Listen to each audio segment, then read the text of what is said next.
Your Kundalini energy is the most powerful energy that you have within you.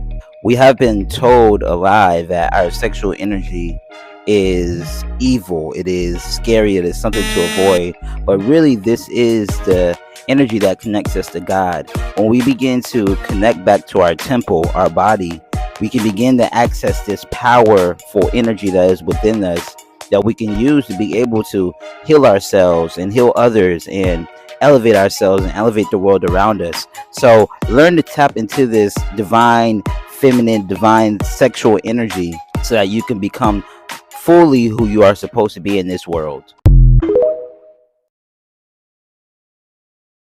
In my auric or energy field, and I in yours. There is going to be a mixing of our energy fields. Our energy fields don't only consist of vibrations, but they also consist of intelligence. They consist of trauma. They consist of emotions, and they consist of karma. So when we mix with someone, we literally are taking on their energetic field. We're taking on their karmic. And when I say karmic, I'm talking about ancestral, I'm talking about lineage, thousands of years of energy. And I'm also talking about ancestral. I hesitate to say this, but I'm going to say it because it's a reality in the spiritual realm. There are ancestral curses that stay with people. They don't know that they're having them. You know, in Jamaica, we'll say, boy, that person's salt.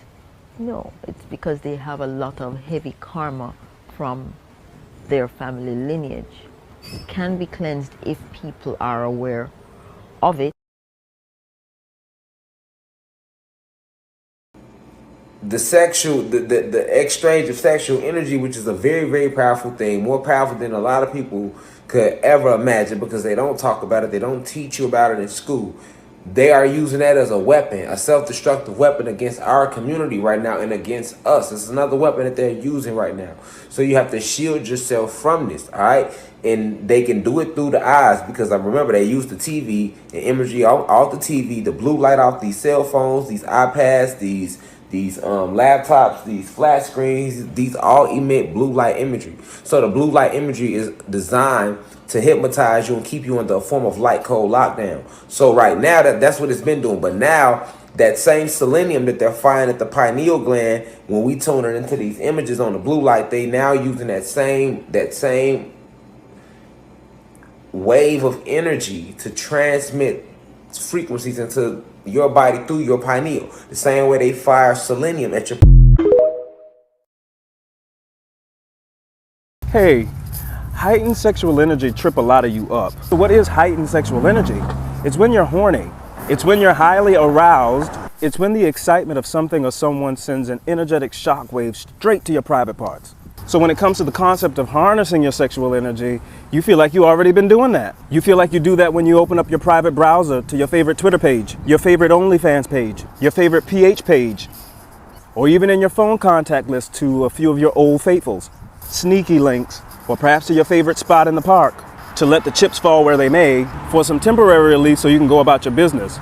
I just called a couple of you out in love. That is not harnessing your sexual energy. These are just mindless, compulsive habits for not being able to hold a safe space for this energy in every cell of your body beyond your pelvic area. Because when that energy is stuck there, you don't think clearly. And many times your actions reflect that. Harnessing sexual energy is much like sexual discipline. It's honoring the pleasure of the excitement you feel. And no, this doesn't mean that you get these magical superpowers where you become this multi-orgasmic person who can last as long as they want in the bedroom, or have this level of confidence that's off the charts, or become the ultimate master of life. You don't get or become any of those things because you are already those things. It's about bringing your mind's awareness to the mindless compulsive habits so you can be fully present and expansive in those things, so that it can transform and transmogrify every single aspect of your life beyond sex. Stop expecting a step-by-step guide to this. Go within. Trust your intuition. Be honest with yourself. Be vulnerable with yourself. I promise you the next best logical step towards your transformation will light up for you. Hear me clearly. When you're exploring your sexual energy and your sexual pleasure, be mindful of how you're perceiving this in your individual experience. You see, sexual energy and pleasure in our mainstream consciousness has been programmed by a patriarchal heteronormative narrative. In other words, it's been programmed by straight identified biological males. And usually, that narrative fits into narcissistic, misogynistic, alpha male mindsets. Then, the spell of that usually limits your personal potential for a fully satisfying, pleasurable sexual experience. In other words, if you're a male, then you're supposed to do ABC in sex. If you're female, you're supposed to do XYZ in sex. It was never intended for there to be strict rules in sexual pleasure, only guidelines or recommended ways to fit your unique preferences. And when you're able to explore this without judgment, then you break the spell. And you would only want to share that with another who's broken the spell and complements the pleasure that you bring.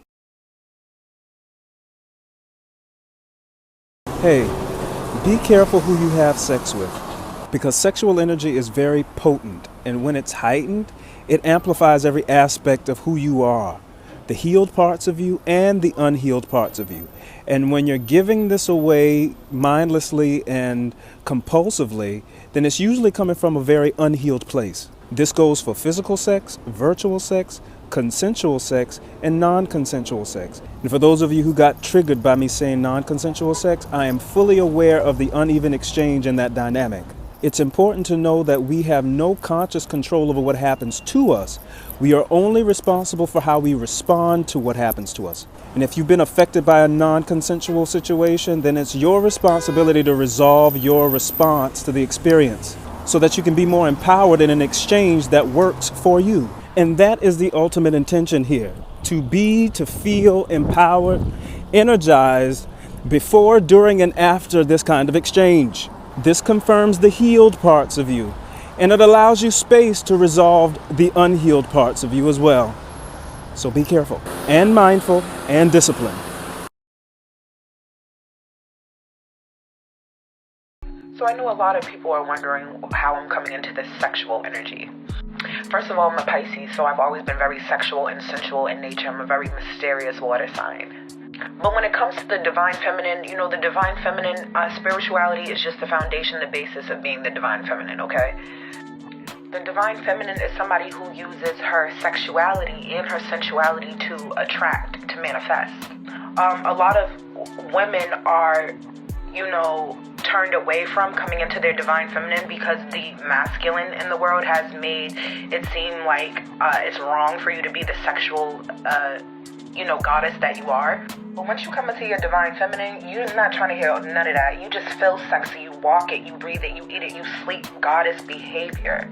So when coming into your divine feminine and working on it, don't let nobody tell you you're being too sexy. Don't let nobody tell you you're doing too much. That's the point. Come into yourself. Feel yourself. Get that confidence. That's sexy. Do you not masturbate 3 times a day? You don't? You should. No, you shouldn't. And let me tell you why. Because something like that can turn into a habit and release the chemical in the brain that is similar to addiction. So it turns into a habit like smoking and drinking. Find other ways of release. Because sexual energy is divine and sacred. It should be used for pleasurable purposes. Masturbation is a very powerful release of energy. You can utilize that energy to even manifest. And men who masturbate are just wasting their seed and their life force. That's sacred shit. Nobody ever teaches anybody this. Women have an energetic filtration system. So if you sleep with somebody who is not on the same frequency as you energetically, you are filtering their garbage, which can leave you feeling like shit and have them feeling rejuvenated. Think about it. Don't just waste your energy on anybody. That's divine. That's sacred. Honestly, are they worth the stretch? Same with guys. References are from Earth Pleading Keys to the Living Library. So society has been enslaving women for centuries now. And I'm going to tell you exactly how and why they do that. So spiritually, we have a bunch of chakras, right? We have masculine chakras, we have feminine chakras. Our feminine chakras are our heart, our sacral, and our crown chakra. They are the key to unlocking your feminine power. And one of the powers of femininity is your sacral chakra, which is your sexuality. So our sacral chakra is like our sexual chakra, and in all of the areas that we are the strongest in, our intuition, our heart chakra, and our sacral chakra, men are the opposite. They have the weakest amount of those chakras, and vice versa. But because men know that, and they know that specifically our sacral chakra is so powerful, and they have a lack of it, like they have a lack of that in their life, they have to sleep with a woman and they become energized. And when they sleep with a woman and they become energized and they use up her energy, like her life force energy, it literally drains women. This is why they say, like, oh, behind every strong man, there's a powerful woman. Yes, because literally men need us for our sacral energy, like our creative energy, our sexual energy, because we are just more abundant in it, because we are creators. We create life. So we naturally have a lot more creative energy, sexual energy, life force energy. Pornography. Yes, we're going there. Let me preface this post by saying that I am not here to bash or glorify the porn industry. I'm simply here to expand your awareness about how this fits into our conversations about sex, sexuality, and sexual energy.